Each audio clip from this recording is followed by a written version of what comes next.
Hello everyone, welcome to the channel. So myself Priya and आज के इस video में हम क्लास 10 का साइंस का प्यारा सा चैप्टर है जिसका नाम है लाइट।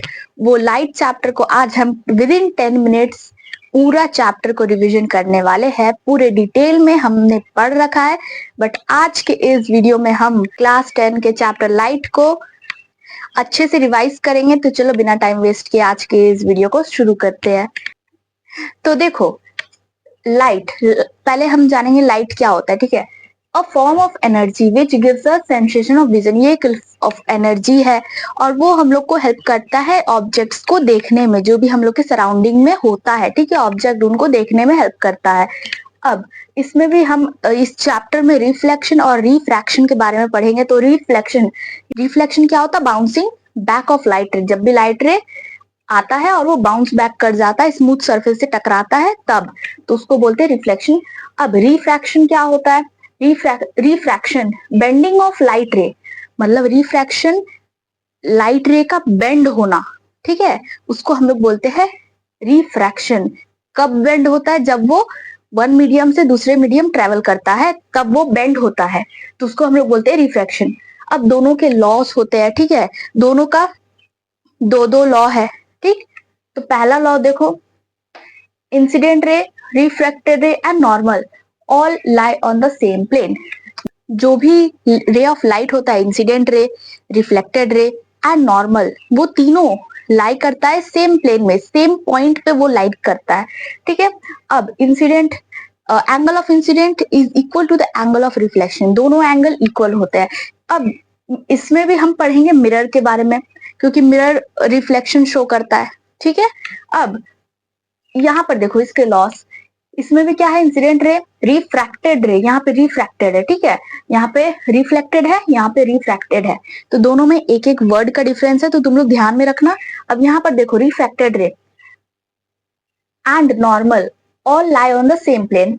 वो तीनों ray of light same plane में लाई करते हैं। यही हम लोग का पहला लॉ। दूसरा लॉ देखो, स्नेल्स लॉ है। स्नेल्स लॉ क्या होता है ये भी हम पूरे अच्छे से पढ़ चुके हैं, बट अब हम इसका रिवीजन करेंगे। स्नेल्स लॉ क्या होता है? Sine of angle of incidence, मतलब जो एंगल ऑफ इंसिडेंट है, ठीक है, to the sine of angle of refraction. ठीक है, ये जो साइन कॉस है ये हम लोग एंगल को रिप्रेजेंट करते हैं। ये तुम लोग क्लास 10 के चैप्टर नंबर ट्रिग्नोमेट्री में पढ़ने वाले हो, मैथ्स में, तो ठीक है तुम लोग जान जाओगे। अभी शुरुआत के टाइम पे तुम लोग को शायद नहीं पता होगा। ठीक, तो ये एंगल को रिप्रेजेंट करता है। तो वो देखो, sine of angle of incidence to the sine of angle of refraction is always constant. वो हमेशा कांस्टेंट होता है। ठीक है, अब इसमें हम पढ़ने वाले हैं रिफ्रैक्शन में लेंस के बारे में, और मिरर पढ़ेंगे हम लोग रिफ्लेक्शन में। तो अभी हम लोग मिरर से शुरू करते हैं। ठीक है, टाइप ऑफ मिरर, कितने टाइप ऑफ मिरर होते हैं? 3 टाइप्स ऑफ मिरर होते हैं। पहला प्लेन मिरर, दूसरा कॉनकेव मिरर, तीसरा कॉन्वेक्स मिरर। कॉनकेव और कॉन्वेक्स मिरर के रे डायग्राम होते हैं, वो हम पढ़ेंगे, मतलब रिवीजन करेंगे उसका। और फिर लेंस का देखो, लेंस में भी टाइप ऑफ लेंस होते हैं। 2 तरह के लेंस होते हैं, कॉनकेव लेंस, कॉन्वेक्स लेंस, जिसका रे डायग्राम भी होता है। ठीक है, वो भी हम रिवाइज करेंगे इसी वीडियो में। ठीक, अब इसमें रिफ्रैक्टिव इंडेक्स होता है, ये एक और पॉइंट है। रिफ्रैक्टिव इंडेक्स होता है, रिफ्रैक्टिव इंडेक्स ये होता है मेजरमेंट ऑफ लाइट रे बेंड। मतलब ये रिफ्रैक्टिव इंडेक्स एक मेजरमेंट होता है। क्या चीज का मेजरमेंट? जब भी light ray one medium to second medium जब ट्रैवल करती है तो वो बेंड होती है। ठीक है, ये हम लोग का रिफ्रैक्शन का डेफिनेशन है। बट कितना बेंड करती है उसका मेजरमेंट को हम लोग बोलते हैं रिफ्रैक्टिव इंडेक्स। अब इसका भी निकालने का फॉर्मूला होता है, मतलब क्वेश्चन में तुम लोग को दे देगा और पूछेगा कि इसका रिफ्रैक्टिव इंडेक्स क्या होता है, तो तुम लोग को बताना है यहाँ पे। देखो, एयर का speed of light in air तुम लोग को ध्यान में रखना है। ठीक है, कि कितना स्पीड ऑफ लाइट होता है, उसका स्पीड ऑफ लाइट क्या है एयर का। ठीक है, वो तुम लोग को ध्यान में रखना है। और बाकी मीडियम का गिवन रहेगा तो तुम लोग आराम से निकाल लोगे रिफ्रैक्टिव इंडेक्स आराम से। ठीक है, तो ये हो गया हम लोग का रिफ्रैक्टिव इंडेक्स। अब यहाँ पर देखो, मिरर के केस में image formed by plane mirror, ये प्लेन मिरर है। ठीक है, प्लेन मिरर। अब इमेज कैसे फॉर्म, मतलब किस टाइप का इमेज फॉर्म होता है, हम लोग प्लेन मिरर के बारे में बस यही पढ़ने वाले हैं, इसका कोई रे डायग्राम नहीं होता है। और बाकी ये दोनों का रे डायग्राम होता है, यहाँ पे हम रिवाइज करेंगे। तो देखो, प्लेन मिरर का पहले ऑब्जेक्ट का जो साइज होता है और इमेज का साइज दोनों इक्वल होता है, ये पहला। अब दूसरा देखो, हम लोग का ऑब्जेक्ट जितना दूर रहेगा इमेज भी उतना दूर ही बनेगा, ये दूसरा। अब तीसरा देखो, हम लोग का जो मतलब जो इमेज है वो लेटरली इन्वर्टेड होगा। इसका मतलब होता है अगर तुम लेफ्ट हैंड अप करोगे तो तुम्हारे मिरर में राइट हैंड अप होगा, ठीक है, इसका यही मतलब है। अब देखो, हम लोग का जो इमेज बनेगा वो वर्चुअल प्लस इरेक्ट बनेगा, वो असली इमेज नहीं बनेगा, ठीक है। तो ये हम लोग का image formed by plane mirror हो गया। अब हम बढ़ते हैं रे डायग्राम की तरफ। दोनों मिरर और लेंस दोनों के रे डायग्राम्स को अब हम जानने वाले हैं। तो मिरर का अब इसमें भी ना रूल्स होता है, ठीक है, रूल्स के अकॉर्डिंग तुम लोग रे डायग्राम करोगे। तो रूल्स क्या क्या है, हम लोग का ये कॉनकेव मिरर लिए है इधर, ठीक है। तो यहाँ पे देखो, लाइट रे पैरेलल आया, फोकस से पास किया, ठीक है। इसका नेमिंग तो तुम लोग जानते होगे, सेंटर ऑफ कर्वेचर, फोकस पोल, ठीक है, ऐसे है। ज्यादा छोटा तो नहीं बना दिए, कोई बात नहीं, दिख रहा होगा। अब लाइट रे पैरेलल आया और फोकस से पास किया, पहला रूल। अब दूसरा रूल क्या है, लाइट रे फोकस से पास किया और पैरेलल गया, ठीक है, ये है हम लोग का दूसरा रूल। अब तीसरा रूल क्या है, लाइट रे सेंटर ऑफ कर्वेचर से पास किया और सेम एंगल से रिफ्लेक्ट बैक भी हुआ, ठीक है। मिरर में रिफ्लेक्शन होता है और लेंस में रिफ्रैक्शन होता है, ठीक है। तो फोर्थ नंबर देखो, लाइट रे पोल से टकराया और सेम एंगल से वो रिफ्लेक्ट बैक भी हो गया, ठीक है, ये हम लोग का पूरा रूल है। अब इसका रे डायग्राम देखो, यहाँ पे कॉनकेव मिरर का रे डायग्राम क्या है, यहाँ पे ये हम ट्रिक लिख दिए हैं क्योंकि उतना डिटेल में अभी सारा डायग्राम को बना बना के आप लोग को नहीं समझा सकते। क्यों? क्योंकि वीडियो फिर उसका कोई मतलब ही नहीं रहेगा। रिवीजन वाला वीडियो है तो रिवीजन की तरह से हम बस देखेंगे, यहाँ पे ये ट्रिक को हम लोग रिवाइज कर लेंगे एक बार। इसी से तुम लोग चेक कर सकते हो कि तुम्हारा रे डायग्राम सही बना है कि नहीं, और साथ में तुम लोग इससे बना भी सकते हो रे डायग्राम, ठीक है। तो इसको हम रिवाइज कर लेंगे और बाकी डिटेल्ड में हम पढ़ा चुके हैं तुम लोग को। तो तुम लोग अगर नहीं पढ़े हो अभी तक डिटेल्ड वीडियो तो देख लेना मेरा वीडियो, हम डिस्क्रिप्शन में लिंक दे देंगे, ठीक है। तो यहाँ पे सबसे पहले हम इसमें कॉनकेव मिरर में 6 केसेस होते हैं और कॉन्वेक्स मिरर में 2 केसेस होते हैं, ठीक है। इसका कोई ट्रिक नहीं है, इसीलिए हम यहाँ पर ऐसे लिख दिए हैं। अब इसमें 6 केसेस क्या क्या होता है, पहले तो एक इंफिनिटी पे ऑब्जेक्ट रह सकता है, फिर ऑब्जेक्ट को हम धीरे धीरे धीरे धीरे आगे लेकर आएंगे पोल की तरफ, ठीक है। तो ऑब्जेक्ट इंफिनिटी में, फिर बियॉन्ड सी, फिर एट सी, सी मतलब सेंटर ऑफ कर्वेचर, उसके बाद फिर between C and F, centre of curvature and focus, ऐसे करके धीरे धीरे आगे आएगा हम लोग का ऑब्जेक्ट। तो हम लोग का ये ऑब्जेक्ट का पोजीशन है, जो ऊपर वाला है ना ऑब्जेक्ट पोजीशन है। अब हम लोग का इमेज कहाँ बनेगा, पहला इमेज ये इमेज पोजीशन है, पहला हम लोग का फोकस में बनेगा, दूसरा हम लोग का सी एंड एफ के बीच में बनेगा, फिर सेंटर ऑफ कर्वेचर में बनेगा तीसरा, फिर चौथा हम लोग का बनेगा सेंटर ऑफ कर्वेचर के पीछे बनेगा चौथा, फिर इंफिनिटी पे बनेगा फिफ्थ वाला केस, फिर उसके बाद फिर जो सिक्स्थ वाला केस है वो इधर बनेगा, ठीक है। ऐसी लाइन से यहाँ पे 1 2 3 4 5 ऐसे लिख के तुम लोग ये ट्रिक से याद रख सकते हो। और बाकी इसका यूजेस भी देख लो, यूजेस क्या क्या होता है। ये टॉर्च में यूज होता है, सर्च लाइट में यूज होता है, शेविंग मिरर्स में यूज होता है, और बाकी बहुत जगह में यूज होता है एक्सेट्रा। और ये हम लोग का कन्वर्जिंग मिरर होता है, मतलब लाइट रे को ऐसे कन्वर्ज करता है, ऐसे दो दो रे ऑफ लाइट कन्वर्ज होते हैं, तो इसको हम लोग कन्वर्जिंग मिरर बोलेंगे। अब यहाँ पर देखो, पहला तो हम लोग ऑब्जेक्ट को इंफिनिटी पे रख सकते हैं, उसके बाद फिर बिटवीन इंफिनिटी एंड पोल, ठीक है। कॉन्वेक्स मिरर के केस में हम इंफिनिटी पे रख सकते हैं और पोल और इंफिनिटी के बीच में रख सकते हैं हम लोग का ऑब्जेक्ट को, ठीक है। तो यहाँ पे इमेज कहाँ बनेगा, फोकस में बनेगा, पॉइंट साइज इमेज बनेगा, वर्चुअल प्लस इरेक्ट बनेगा, और इसमें भी वर्चुअल प्लस इरेक्ट बनेगा, image between P and F, pole and focus बनेगा, ठीक है। और ये डिमिनिश्ड बनेगा, मतलब ये पूरा हम लोग का रे डायग्राम का बारे में है, ठीक। अब ये डिटेल में हम बार बार बोल रहे, डिटेल में हम पढ़ा चुके हैं, तो अभी सिर्फ रिवीजन होगा, ठीक। अब देखो, ये कहाँ कहाँ यूज होता है, रेयर व्यू मिरर में यूज होता है, और ये डाइवर्जिंग मिरर होता है, मतलब ये लाइट रे को ऐसे डाइवर्ज करता है, कन्वर्ज नहीं करता है, ये फैलाता है लाइट रे को, डाइवर्ज करता है। ठीक है, अब हम लोग का लेंस का देखो, लेंस का रूल क्या क्या होता है, लाइट रे से पैरेलल आया, फोकस से पास किया, फिर फोकस से पास किया लाइट रे, पैरेलल हुआ। ये तो यहाँ भी हम लोग देखे थे, तो इससे तुम लोग याद रख सकते हो। और थर्ड वाला केस क्या है कि लाइट रे ऑप्टिकल सेंटर, बीच वाले को ऑप्टिकल सेंटर बोलते हैं, लाइट रे ऑप्टिकल सेंटर से पास किया, ये हम लोग का तीसरा रूल। ये 3 रूल पर हम लोग रे डायग्राम बनाएंगे हम लोग का लेंस में। तो कॉनकेव लेंस में हम लोग एक तो ऑब्जेक्ट को इन्फिनिटी पे रख सकते हैं, फिर दूसरा हम लोग ऑब्जेक्ट को इन्फिनिटी एंड ऑप्टिकल सेंटर के बीच में रख सकते हैं। ठीक, तो हम लोग का इमेज कहाँ बनेगा, जब हम लोग इन्फिनिटी पे रखेंगे तो हम लोग का इमेज बनेगा फोकस में, और साइज क्या होगा, पॉइंट साइज इमेज होगा, और उसका नेचर क्या होगा, वर्चुअल प्लस इरेक्ट होगा। अब इसका यूजेस देख लो, spy holes in the door, मतलब ठीक है। अब ये होता है डाइवर्जिंग, डाइवर्जिंग होता है, ये कन्वर्ज नहीं करता है रे ऑफ लाइट को, ठीक है, ये डाइवर्ज करता है, कुछ इस तरह से डाइवर्ज कर देता है लाइट रे को। अब कॉन्वेक्स लेंस का देखो, इसका भी एक ट्रिक है, ठीक है, इसमें भी 6 केसेस होते हैं, इसमें 6 होता है, मिरर वाला में कॉनकेव मिरर, इस कॉन्वेक्स में 2 होता है, फिर कॉनकेव लेंस में भी 2 होता है,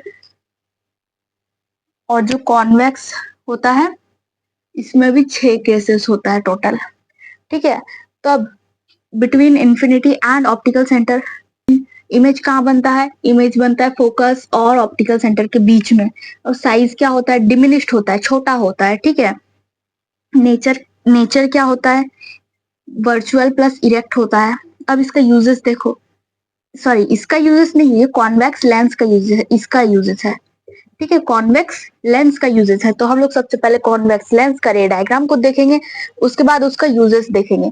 तो कॉन्वेक्स लेंस का रे डायग्राम का ये भी ट्रिक है, ठीक है, क्योंकि अभी 6 केसेस है ना, तो उतना लंबा हो जाएगा वीडियो, तो पूरा हम नहीं इसमें देखेंगे, सिर्फ रिवाइज करेंगे कि ऑब्जेक्ट कहाँ बन रहा है और इमेज कहाँ बन रहा है, ये ट्रिक से हम लोग रिमाइंड करेंगे। ठीक है, तो देखो सबसे पहले इंफिनिटी में, फिर बियॉन्ड 2f1, फिर एट 2f1, फिर बिटवीन 2f1 एंड f1, ऐसे करके धीरे धीरे ऑब्जेक्ट, ये ऑब्जेक्ट पोजीशन है, ये सामने आएगा। फिर जो हम लोग का इमेज बनेगा वो इस तरफ बनेगा, इमेज पोजीशन कुछ इस तरह से 1 2 3 4 5 यहाँ तक लिखेंगे, और फिर यहाँ 6 लिखेंगे, तो हम लोग का इमेज बनेगा पहले F2 पे, फिर बिटवीन F2 एंड 2f2 के, फिर एट 2f2, ऐसे कर करके यहाँ पे इमेज बनेगा। जो लास्ट वाला केस है वो इस साइड बनेगा। ठीक है, तो ये हम लोग का कॉन्वेक्स लेंस है, इससे तुम लोग याद रख सकते हो। ठीक है, अब इसका भी यूजेस देखो, ये कैमरा में यूजेस होता है, इसका यूज क्या है, कैमरा में यूज होता है। फिर ये होता है कन्वर्जिंग लेंस, मतलब लाइट रे को ये कन्वर्ज करता है, कुछ इस तरह से कन्वर्ज करता है लाइट रे को, कौन, कॉन्वेक्स लेंस। तो यहाँ पे तुम लोगों ने एक चीज नोटिस किया क्या, कि जो कॉनकेव मिरर है वो कन्वर्जिंग है, लेकिन कॉनकेव लेंस वो डाइवर्जिंग है। चीज याद में रखना, ये वाला चीज तुम लोग याद में रखना। ठीक है, ये चारों का केस में याद में रखना। तो हम लोग मेजर ऑफ द चैप्टर को कवर कर चुके हैं, अब कुछ कुछ चीजें बच गए हैं, तो उसको फटाक से हम लोग कंप्लीट करते हैं। तो अब देखो ग्लास स्लैब, हम लोग का ग्लास स्लैब एक तरह से एग्जाम्पल हो जाता है रिफ्रैक्शन का। ठीक है, इसमें क्योंकि रिफ्रैक्शन शो होता है इसमें। अब ग्लास स्लैब क्या होता है, पीस ऑफ ग्लास होता है, ठीक है, जिसमें रिफ्रैक्शन होता है, रिफ्रैक्शन को शो किया जाता है। ठीक, रेक्टेंगुलर पीस ऑफ ग्लास है, ठीक है, ग्लास स्लैब। तो देखो लाइट रे आया आया आया, जब वो रेयर मीडियम से डेंसर मीडियम पे गया, ये चीज तुम लोग ध्यान में रखना, जब रेयर से डेंसर जाएगा तो वो टुवर्ड्स द नॉर्मल। तुम लोग एक चीज ध्यान रखना, जब भी लाइट रे रेयरर से डेंसर जाएगा तो वो टुवर्ड्स द नॉर्मल बेंड करेगा। ठीक है, तो लाइट रे आया आया आया, ये रेयरर मीडियम था, क्यों, क्योंकि एयर था, और यहाँ पे डेंसर मीडियम था ग्लास, तो रेयरर से डेंसर गया तो लाइट रे बेंड किया। ठीक है, फिर वो लाइट रे, ये वाला लाइट रे जो बेंड हुआ है कहाँ गया, टुवर्ड्स द नॉर्मल, ये नॉर्मल है, जो डॉट डॉट डॉट डॉट है ये नॉर्मल है। ठीक है, ये टुवर्ड्स द नॉर्मल बेंड किया, फिर वो लाइट रे जब यहाँ पर आके टकराया इस पोजीशन में, तो वो इस पॉइंट पे, तो वो अवे फ्रॉम द नॉर्मल चल गया। क्यों? क्योंकि जस्ट इसका उल्टा हुआ, जब भी डेंसर टू रेयरर जाएगा तो अवे जाएगा, इसका उल्टा। ठीक है, तो बस यही चीज शो हुआ है ग्लास स्लैब में। इसको बोलते हैं हम लोग एंगल ऑफ रिफ्रैक्शन। ठीक है, रिफ्रैक्शन बोलते हैं, ठीक है ना, रिफ्लेक्शन नहीं, एंगल ऑफ रिफ्रैक्शन, क्योंकि ये रिफ्रैक्शन का एक तरह से एग्जाम्पल है। अब ये ग्लास है, बस इसका नेमिंग कर देना। फिर ये वाला जो बीच का जो गैप है ना, लाइट रे तो ऐसे सीधा जाता ना, लेकिन ये बीच का गैप बन गया तो गैप को बोलते हैं लेटरल डिस्प्लेसमेंट। फिर ये वाला जो एंगल बना है बाहर में, इसको बोलते हैं एंगल ऑफ इमरजेंस। बस इसका लेबलिंग कर देना। फिर यहाँ पे देखो साइन कन्वेंशन, एक ट्रिक से याद रखो तुम लोग साइन कन्वेंशन, क्योंकि अगर प्लस माइनस में तुम लोग कंफ्यूज हो गए और गलत लिख कर आ गए तो तुम लोग का मार्क्स कट जाएगा। तो देखो यहाँ पे ट्रिक, देखो यहाँ पे पहले, सबसे पहले इधर देखो, अगर हम लोग का जो इमेज है इस पॉइंट इस तरफ बना तो वो नेगेटिव में आएगा। ठीक है, इमेज का डिस्टेंस जब हम लोग न्यूमेरिकल का वे में लिखेंगे, हम लोग अपना डिस्टेंस को, ऑब्जेक्ट डिस्टेंस, इमेज डिस्टेंस, तो उसमें प्लस माइनस का भी एक बड़ा रोल होता है। ठीक है, वो दर्शाता है कि हम लोग का इमेज किस तरफ बना।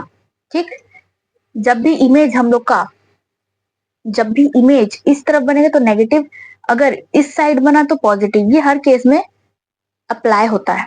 ठीक, अगर हम लोग का इमेज ऐसे ही सीधा बना, ठीक है, तो वो प्लस, अगर वो उल्टा बन गया इन्वर्टेड तो वो माइनस।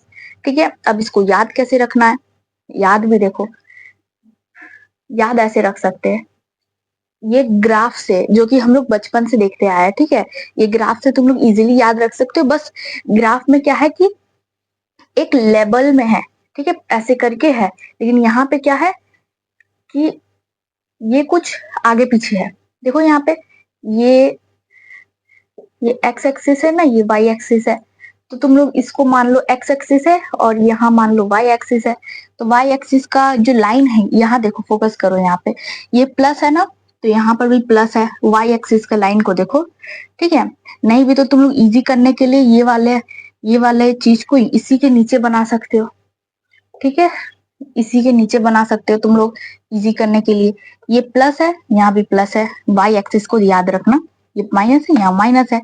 ठीक है, अब जो हॉरिजॉन्टल है, जो लेटा हुआ है, ठीक है, वो एक्स एक्सिस है, तो ये एक्स एक्सिस इस साइड में पॉजिटिव है तो इस साइड में पॉजिटिव, इस साइड में नेगेटिव है, तो इस साइड में नेगेटिव है तो इस साइड में नेगेटिव। ये तुम लोग इजीली याद रख सकते हो। ठीक है, इससे तुम लोग का प्लस माइनस में मिस्टेक नहीं होगा। जैसे ऑब्जेक्ट डिस्टेंस लिखना है तो तुम लोग प्लस माइनस, उसमें नेगेटिव लगेगा कि इसमें नेगेटिव लगेगा कि पॉजिटिव लगेगा, तुम लोग आराम से इजीली लिख सकते हो। ठीक है, बस ये चीज तुम लोग ध्यान में रखना। ठीक है, ये हो गया हम लोग का। फिर कुछ फॉर्मूला होता है ये चैप्टर का। ठीक है, मिरर फॉर्मूला होता है, लेंस फॉर्मूला होता है, पावर होता है। ठीक है, ये बस ये फॉर्मूला है जो कि हम लोग का न्यूमेरिकल्स में लगेगा। ठीक है, अब यहाँ पे देखो, हम लोग नेचर, साइज और पोजीशन कैसे फाइंड करेंगे इमेज का, वो भी लिख दिए है पूरा। अगर नेचर बोला है तो नेचर बोला है, तुम लोग देखते साथ मैग्निफिकेशन निकाल देना, क्योंकि मैग्निफिकेशन के वैल्यू से डिसाइड होगा कि वो कैसा इमेज बना है। ठीक है, क्या वो रियल है, इन्वर्टेड है, फिर किस साइड में है, कैसा है, पूरा उसका हम लोग का मैग्निफिकेशन से पता चलेगा। जैसे कि दो चीज हम लोग देख सकते हैं, एक तो वैल्यू देख सकते हैं 1 2 3 4 वाला वैल्यू, और साथ में हम लोग उसका प्लस माइनस देख सकते हैं। तो प्लस माइनस में अगर माइनस लगा है मैग्निफिकेशन में तो वो रियल प्लस इन्वर्टेड होगा। ठीक है, रियल प्लस इन्वर्टेड होगा। अगर प्लस लगा है तो वर्चुअल प्लस इरेक्ट होगा। अगर वैल्यू वैल्यू अगर बड़ा है, मतलब m का वैल्यू बड़ा है 1 से, तो वो एनलार्ज होगा। अगर इक्वल है तो सेम साइज होगा, अगर छोटा है तो डिमिनिश होगा। जैसे छोटा मतलब ऐसा, अगर नेगेटिव में ऐसी लिखा है तो ये मत सोच लेना कि ये तो नेगेटिव में, ये छोटा है, ऐसा नहीं। इसको देखना ही नहीं है प्लस माइनस, खाली तुमको वैल्यू देखना है। ठीक है, तो ये हो गया। तो इसी के साथ हम लोग का चैप्टर का रिवीजन होता है यहीं पे खत्म। तो मैंने पूरा कोशिश किया कि आप लोग को पूरा चैप्टर समझा पाए। थोड़ा सा टाइम इधर उधर हो सकता है, लेकिन हम अपना पूरा कोशिश किए कि कम से कम टाइम में आप लोगों को पूरा चैप्टर रिवाइज कराए। अगर हेल्पफुल रहा हो तो कमेंट करके जरूर बताना और मेरे चैनल को कर लेना सब्सक्राइब। और अगर अभी भी कोई कोई चीज में डाउट है तो वो डिटेल में मैंने पढ़ा रखा है, उसको जाकर देख लेना। ठीक है, तो thanks for watching and subscribe कर देना।